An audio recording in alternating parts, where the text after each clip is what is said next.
Hi there! In today's video I will share with you how much money you can earn when working as a software engineer at Netflix. And since money is not everything, I will also talk about what benefits you could expect if being hired by Netflix as a software engineer. But before we go deep, let me ask for one thing. What would your current manager say if being asked about fighting to keep you if you would resign? Would he or she fight for you at all costs trying to keep you? So please post a quick yes or no down in the comments. I will explain this later, but it's part of the Netflix philosophy. Hi there, my name is Christoph Putz and I'm a senior IT manager. I have over 22 years of IT experience. Over half of my career I worked in software development shops in one way or the other. While I'm not a software engineer myself, I did have quite some exposure to what it means to work in software development, and I played a significant role in delivering software development projects. So who doesn't love Netflix? I have been a subscriber since back in the day when they were still shipping DVDs to their customer. And of course I have been a subscriber for their streaming service as well. They are one of the reasons why I decided to cut the cord and ditch cable TV, saving me a lot of money. But anyway, Netflix is not only just a great service provider, but they're also well known as a great company to work for.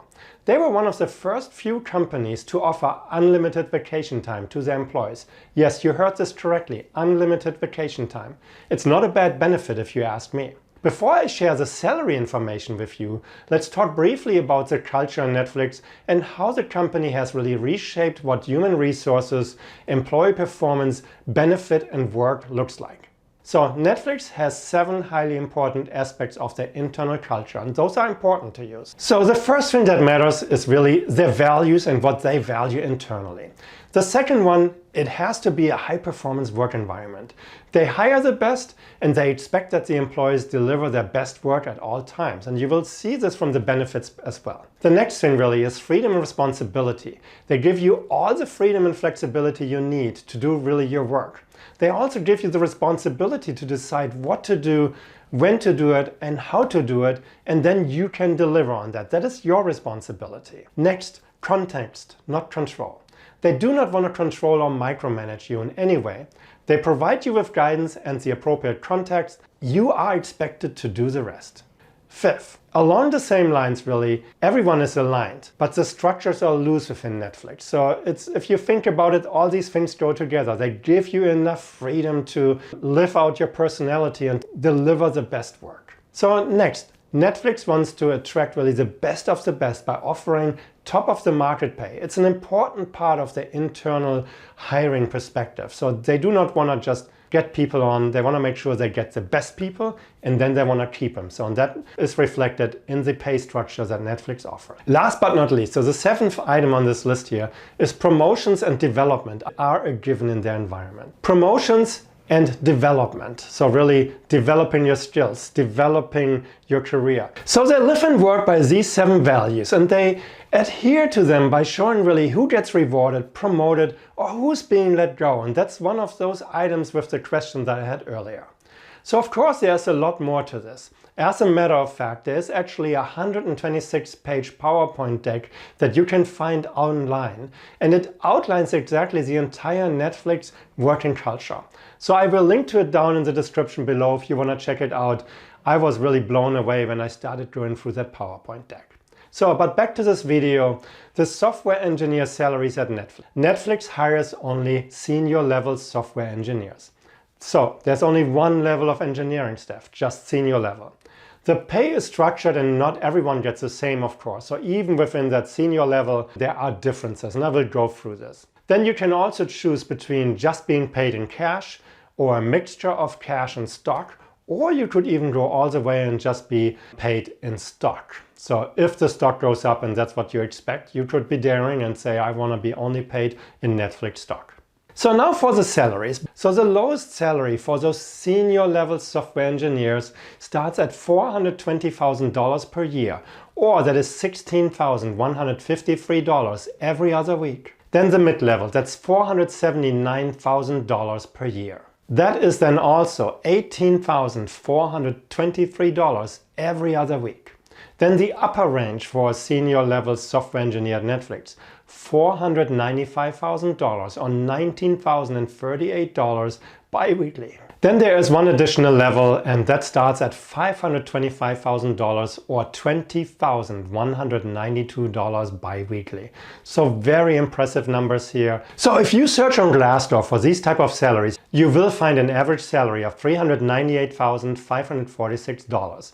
So which is a bit lower than what I mentioned here earlier, but you have to put into consideration that that data includes historical data. So from many years ago, it's just adding up. And you can then see really the average value is roughly $400,000. So the next thing you need to know, if you would be working at Netflix as a senior level software engineer, there's no bonus. It's all regular compensation. They hire the best, they expect the best. They don't think they need to put like the carrot in front of you with a high bonus. So they want to make sure that you are paid appropriately, that you do not have to worry about financial compensation or that you're artificially chasing something. They want a consistent work delivery and performance from you. So no bonus, it's all already baked in. In return, those salaries are always at or near the top of the market range. So you will not find many other places that pay as much money as Netflix does. So I think last year LinkedIn was actually rated as a top paying company and Netflix was number 2. If you go back over the years, Netflix was always in the top 10, most often in the top 5. It's really one of the top paying companies out there. Also with the salaries, it's not just really inflation-based adjustments like other companies do. They really push the boundary up, so you will be well taken care of when you work there. But now let's look at the benefits. So the benefits include unlimited paid time off, as already mentioned. That also includes unlimited sick time.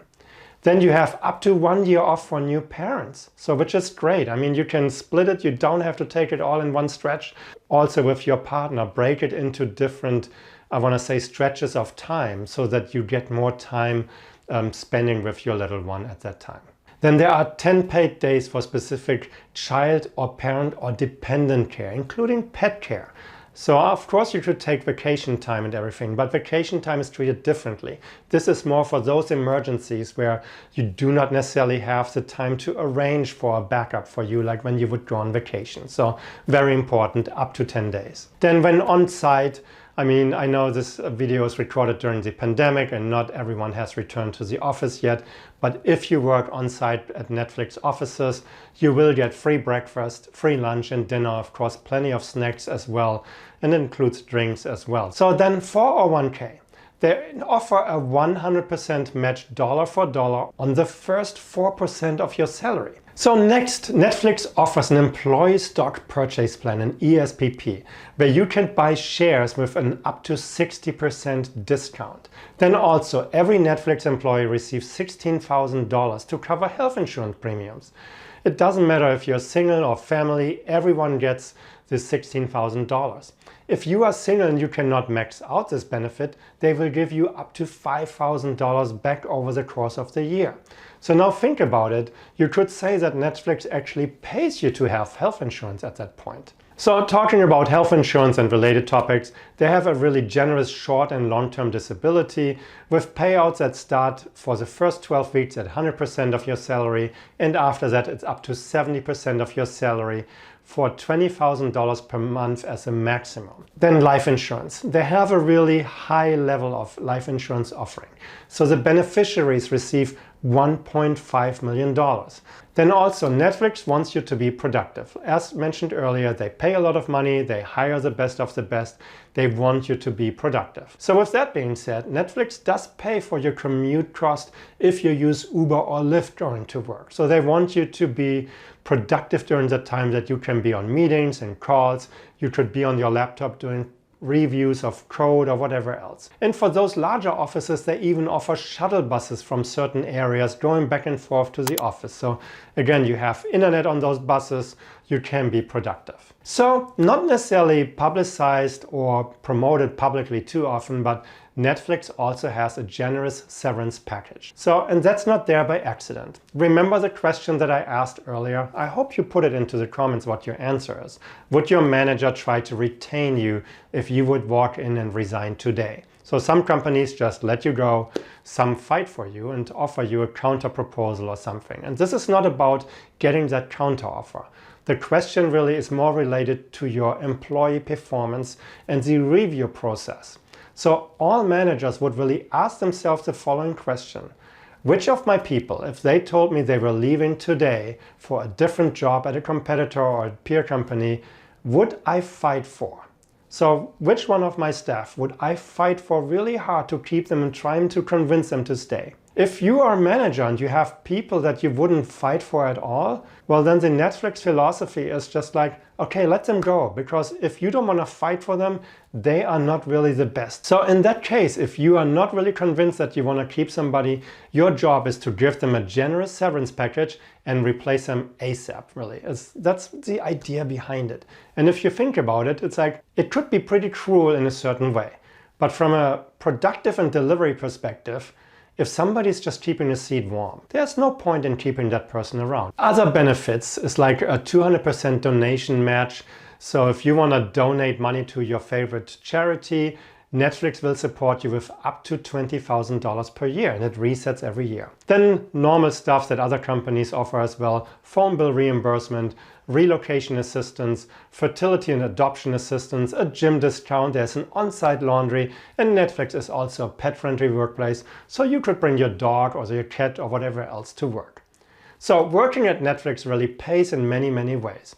Money is one thing, but what I really want to highlight here is the fact that Netflix has a great way to look at an employee performance differently. So not many companies do that. And then with a lot of companies in Silicon Valley. So the Netflix approach really is to remove distractions from the life of their people by paying them well and offer a work environment that is rewarding and intellectually challenging. And then what I really would appreciate it is they empower their employees to make decisions. You can work in a common sense environment without fear really to be micromanaged or judged or measured by some archaic performance review procedures that are still around. Of course, it's not easy to get in. The barrier of entry is high. Senior software engineers only, that's the first barrier. Strict hiring and interview requirements? Well, if you don't survive those, you're gone. You will never make it into Netflix. Even if you are one of the brightest software engineers, if you are not a good cultural fit, you are not gonna go and make the cut. So there's lots of money to be made at Netflix. But at that level, I think pretty much any software engineer is well paid no matter where you work. So that cultural thing, the overall environment, that is a different sauce that they serve at Netflix. Or maybe don't call it their secret sauce because it's all public. Look at that PowerPoint. Again, I put the link down below. So I hope you like this video. If you do, please give it a thumbs up. Let me know in the comments really, have you tried to work at Netflix? Or what is your company doing? What benefits do you have? Are the hiring requirements high and difficult? So let me know in the comments. If you have not subscribed to my channel, please do so as well. And then I hope to see you in my next video. Thank you for watching and have a great day. Bye-bye.